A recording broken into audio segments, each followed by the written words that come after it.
ఉచిత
సార్ పొట్టి శ్రీరాములు గారు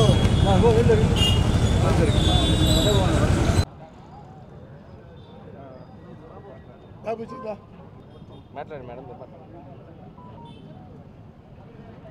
నమస్కారం అండి. అమరజీవి పొట్టి శ్రీరాములు గారి 124వ జన్మదినోత్సవానికి ఈరోజు వారి విగ్రహానికి పూలమాలలేసి నివాళులర్పించడం జరిగింది. వారు షెడ్యూల్ కులాలకి ఆలయ ప్రవేశం కావచ్చు, వారి హక్కులు కాపాడటం కోసం, కుల నిర్మూలన కోసం కూడా పోరాడినటువంటి వ్యక్తి. అంతేకాకుండా తెలుగు ప్రజలకు ఒక ప్రత్యేక రాష్ట్రం కావాలని చెప్పేసి తన ఆత్మత్యాగాన్ని కూడా నిరాహార దీక్ష చేసినటువంటి మహోన్నత వ్యక్తి. వారి స్ఫూర్తి భావి ప్రజలకి ఆదర్శదాయకం. అదేవిధంగా వారు సత్యాగ్రహం చేసుకున్నారు, స్వాతంత్ర సమయ ఉద్యమంలో పాల్గొన్నారు. వారు జీవితంలో కష్టాలు అదేవిధంగా అన్నింటినీ కూడా తీసుకొని ప్రజల కోసం సేవలు చేయటం, వారి యొక్క త్యాగ ఫలితం ఈరోజు ఆంధ్రప్రదేశ్ రాష్ట్రం ఏర్పాటు చేయడం జరిగిందనే విషయం కూడా తెలియజేసుకుంటూ, వారి త్యాగాన్ని స్ఫూర్తిని భావితరాలు కూడా ఒక విషయ సాధన కోసం, సమస్య పరిష్కారం కోసం చొరవకు ముందుకు తీసుకోవడానికి కూడా ఆదర్శప్రాయం అని చెప్పి తెలియజేసుకుంటూ ఆ మహనీయుని నివాళులు అర్పిస్తూ సెలవు తీసుకుంటున్నాను. ఈరోజు అమరజీవి పొట్టి శ్రీరాములు గారి జయంతి సందర్భంగా ఆయన స్టాచ్యూకు ఘనంగా నివాళి అర్పించడం జరిగింది. ఆయన మన దేశం కోసం, రాష్ట్రం కోసం చేసిన త్యాగాన్ని, సేవల్ని ఎప్పుడు కూడా మనం మర్చిపోలేం. ఆయన్ని ప్రతి ఒక్కరు కూడా స్ఫూర్తిగా తీసుకుంటూ రాష్ట్ర అభివృద్ధికి కృషి చేయాలని కోరుతూ సెలవు తీసుకుంటున్నాను. ధన్యవాదాలు. ఈరోజు గౌరవనీయులు పొట్టి శ్రీరాములు గారి జన్మదినం సందర్భంగా ఆయన మన దేశానికి, రాష్ట్రానికి చేసిన త్యాగాలు ఈరోజు గుర్తు తెచ్చుకోవాలి. మరీ ముఖ్యంగా ఇందాక మంత్రి గారు చెప్పినట్టు బడుగు బలహీన వర్గాలకి టెంపుల్ ఎంట్రీ మూమెంట్లో ఆయన ఎంతో పాల్గొన్నారు.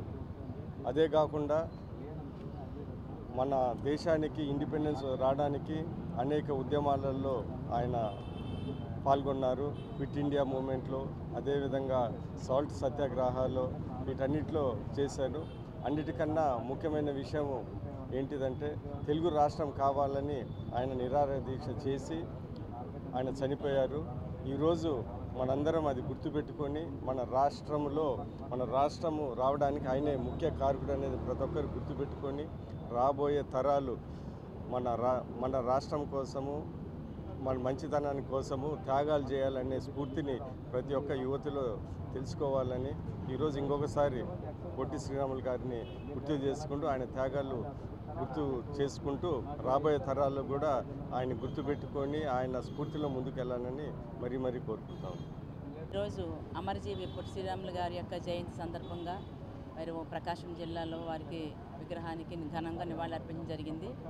భారత స్వాతంత్ర సమరంలో మరి క్విట్ ఇండియా ఉద్యమంలో కానివ్వండి, అలాగే శాసనోల్లంఘనంలో కానివ్వండి, వారు 3 సార్లు మరి జైలుకి వెళ్ళడం కూడా జరిగింది.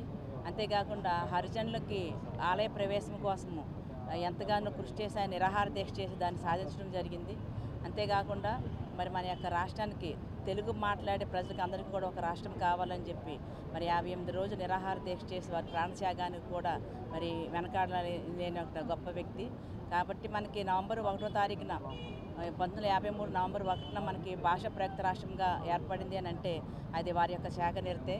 కాబట్టి ఈ రోజున రాజకీయ నాయకులు కానీ ప్రభుత్వాలు కానివ్వండి వారి యొక్క జీవితాన్ని ఆదర్శంగా తీసుకొని ఒక త్యాగంతో కూడినటువంటి ప్రజా జీవితాన్ని కూడా మనము ప్రజలకు అందించినప్పుడు మాత్రమే అలాంటి వారి యొక్క వారిని ఆదర్శంగా తీసుకునే వాళ్ళు అవుతామని చెప్పి తెలియజేసి సెలవు తీసుకుంటాం.